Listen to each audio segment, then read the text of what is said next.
My son told them to stop lying. He said it calmly, without anger, like a verdict.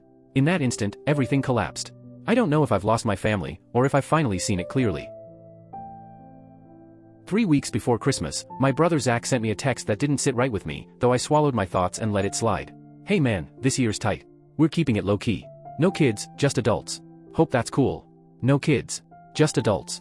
Coming from Zach, that was bizarre. This is the same brother who last year rented an actual snow machine for his front yard. The guy who once had gourmet hot chocolate shipped overnight from Vermont because Swiss Miss is for people who don't love their kids. The same Zach whose wife, Melissa, starts planning their holiday party in August, yes, August, and once had me split the bill for a life-sized inflatable sleigh ride they rented. And now suddenly, no kids? Weird didn't even begin to cover it. But I didn't push. I sent him a thumbs up, kept it moving. Truth was, I didn't have the energy to fight. The year had already been heavy. Jonah's mom, my ex, had packed up and moved across the country back in June. Instead of dragging our 9-year-old through a custody battle, I let him stay with me permanently. It meant tightening my belt, canceling trips, working longer shifts, but it was the right call. Jonah is my whole world.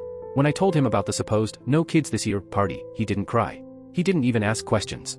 He just nodded, staring off at the wall like he'd already expected it. And that broke something in me. No kid should be so used to disappointment that it doesn't even sting anymore. Still, I tried to give Zach the benefit of the doubt. Maybe Melissa's boutique wasn't pulling in sales. Maybe, for once, they were trying to live within their means. Maybe. But 2 nights before Christmas, all those maybes disappeared. I'd just come back from the store with a last-minute gift Jonah wanted to send to his cousin, Zach's youngest. Bags in hand, I walked through the door and heard Jonah's small voice from the kitchen table. Why not us?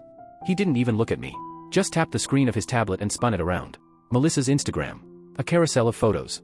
Their house transformed into what looked like a Hallmark movie set.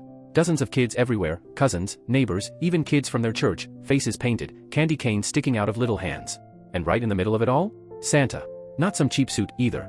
The same professional Santa with the real beard that I remembered from the year I paid for him. Snow machine blowing fake flakes across their driveway. A bouncy house glowing in the backyard.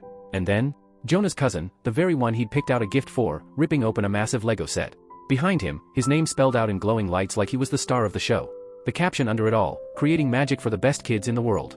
Wrap gift. My stomach dropped. I felt dizzy, like the air had been sucked out of the room. It wasn't about money. It wasn't about scaling back. This was personal. At some point, Zach and Melissa decided they were done including me and my son. Maybe because I stopped footing the bill.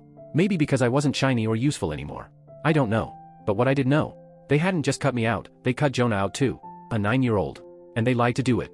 Jonah went to bed